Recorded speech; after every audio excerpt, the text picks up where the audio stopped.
Welcome sa Dries TV. Kung interesado ka sa ganitong news, huwag kalimutang isubscribe ang ating YouTube channel. Maraming salamat! Welcome back again sa ating YouTube channel mga kakimpaw, and sa update natin ito, pag-uusapan natin ay tungkol sa mga importanteng ganap kina Kim and syempre kay Paolo Avellino. So pag-uusapan natin sa update na to ay may kaugnayan nga po mga kakimpaw sa super good news kay Chinita Princess. 22 plus na bilyonaryong endorsement mga kakimpaw ang talagang sumugod po sa kanya. Grabe no, sobrang daming blessings talaga ni Chinita Princess. So mamaya pag-uusapan natin yan, kasama na din po ang iba pang ganap kina Kim and syempre kay Paolo Avellino. Pero bago po ang lahat, maraming salamat po sa inyong patuloy na pagsuporta at pagsubaybay sa mga daily update natin. Kaya naman bilang pasasalamat, narito po ang isang napili kong komento patungkol ito sa naging previous update. Mula ito kay Ginang Norma Cola, sabi niya super happy, very easy to understand sila na forever. Di ako mapakali sa kasiyahan ko, Dres, wala akong mapaglalagyan. It's a true happiness. Ang nasagap ko ngayong umaga, very very happy. Thank you Lord for your kindness to the people we love. Kim and Paolo, take good care of yourself, especially the new coming into your life soon. God bless you both, the Avellino family. Thanks to always, KP forever. Maraming salamat po sa inyong komento. Ginang Norma Cole, yes, super saya po talaga ng puso natin sa mga good news na nababasa po natin sa mundo ng social media. So pinagpipray ko nga po na sana'y may katotohanan na po ito para nang sa ganun hindi na po tayo mahopya. And yung ating mga minamanifest, nagkakatotoo na mga kakimpaw. So hanggat nananahimik po si Chinita Princess tungkol sa issue, syempre malaki po ang posibilidad mga kakimpaw na totoo nga ang mga bali-balita kasi hindi po siya nagsasalita, hindi rin po siya naglalabas ng official statement or maging ang management niya mga kakimpaw. Kaya talagang mapapaisip po ang mga Kimpaw fans, maging ang mga casual netizen sa status po ng isyong yan. Kasi until now, tahimik si Kim, dinadedma po ang issue, kaya naman ano pa ba ang iisipin ng iba? Matik na mga kakimpaw, 'di ba? Kaya ang solusyon at ang gamot dito ay ang pagsasalita po ni Chinita Princess para matigil na po ang isyong 'yan. So maraming salamat po sa inyong komento. Ginang Norma Cole, God bless po at mabuhay kayo. So eto na nga, pag-usapan na natin mga kakimpaw, mga topic na nakalap natin sa update na to. At unahin na nga nating pag-usapan ang tungkol dito sa isang write-ups po ng isang kilalang page, showbiz page about kay Kim and Paolo at sa napansin nga po nila na lumalaking puso ni Chinita Princess. Ayon dito sa headline nila, Kim Chu nababalitang buntis umano. Mainit na pinag-uusapan ngayon ang ibinahaging video ng isang netizen sa Sydney, Australia tour ng ASAP kung saan makikita ang laki ng hinihinalang baby bump ni Kim Cho. Base sa hula ng mga netizens, mukhang nasa 4 to 5 months na umano ang aligasyong pagbubuntis ni Kim. Nagugat ang espekulasyong ito matapos na kumalat ang isang blind item tungkol sa couple na isang actress, host at famous leading man na magiging tatay ulit at tahimik lamang na nagpaplano na ng kasal. Ang unexpected blessing umano ay alam na rin ng mga co-host ng actress, host at friends ng couple. Kanya-kanyang hula ang mga netizens at initunuturo nila ang posibleng si Kim Chu at Paolo Avellino ang tinutukoy ng naturang blind item.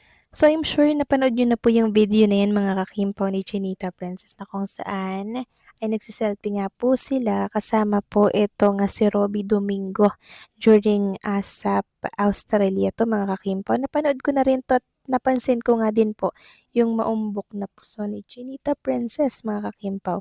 So hindi po ito pangkaraniwan. Kayo na lamang po yung humusga mga kakimpaw sa mga nakikita niyo po sa mga screen po ninyo. So ano po ba yan? Puson lang ba yan mga kakimpaw? Ano ba? Please comment down below dyan sa baba. Samantalang, pag-usapan naman natin ang tungkol dito sa 22 plus na bilyonaryong endorsement ni Chinita Princess mga kakimpaw. So hindi pa po ito kompleto. to. Pero grabe no, sobrang dami po palang hawak niyang endorsement mga kakimpaw.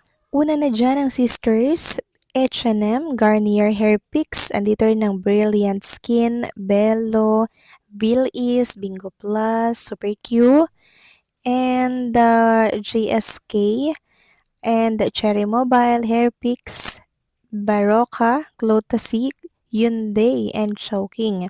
Tapos meron pang hindi pa po nakasama dito katulad ng Julie's Bake Shop, Myra, and Angel Milk mga kakimpaw, and yung Apec Homes mga kakimpaw. So balit 22 plus, ang dami pang kulang dito. Ganyan po kadami yung hawak na endorsement ni Chinita Princess. Grabe no, ang daming brand pala ang nagtitiwala sa isang Chinita Princess, and patuloy na nadadagdagan po ang kanyang mga iniendorso. Ganito po kasi kat si Chinita Princess, at ganito niya po iniingatan yung kanyang pangalan sa publiko. Isa ito marahil mga kakimpaw sa mga dahilan kung bakit siya ay nananahimik sa usaping buntis issue mga kakimpaw. Dahil iniingatan niya nga po ang mga brand na hawak niya mga kakimpaw. May ilang mga brand dito syempre na kung saan ay meron pong kasunduan na dapat manatili po siyang single at hindi muna mag-anak or hindi muna pumasok sa ilang mga commitment katulad po ng pag-aasawa mga kakimpaw. Katulad ng sisters, 'di ba mga kakimpaw? Ilan po 'yan sa mga kasunduan na so ibig sabihin 'pag hindi po natupad ni Chinita Princess yung nasa kasunduan na yon, matik mga kakimpaw na matatanggal ang endorsement niya na yon. Kaya ito po marahil mga kakimpaw yung dahilan kung bakit hanggang ngayon ay tahimik po siya sa usaping buntis issue na yan. Kasi nga po iniingatan niya yung kanyang pangalan sa showbiz. Hindi po basta-basta ang pangalang Kim Chiu mga kakimpaw, milyon po ang kaakibat ng kanyang pangalan. Kaya ganun niya na lamang ito iniingatan. So, sabihin nating totoo. So, sabihin lang ha, let's say lang mga kakimpaw. So, syempre, ang daming mawawala pong mga hawak niyang endorsement. Sayang naman yun mga kakimpaw. Pero syempre, pag ang usapan ay future niya na, syempre, pipiliin niya po yung future niya mga kakimpaw, kasi minsan lang 'tong mangyari sa buhay natin, ang mga endorsement naman andiyan lang 'yan mga kakimpaw, 'di ba?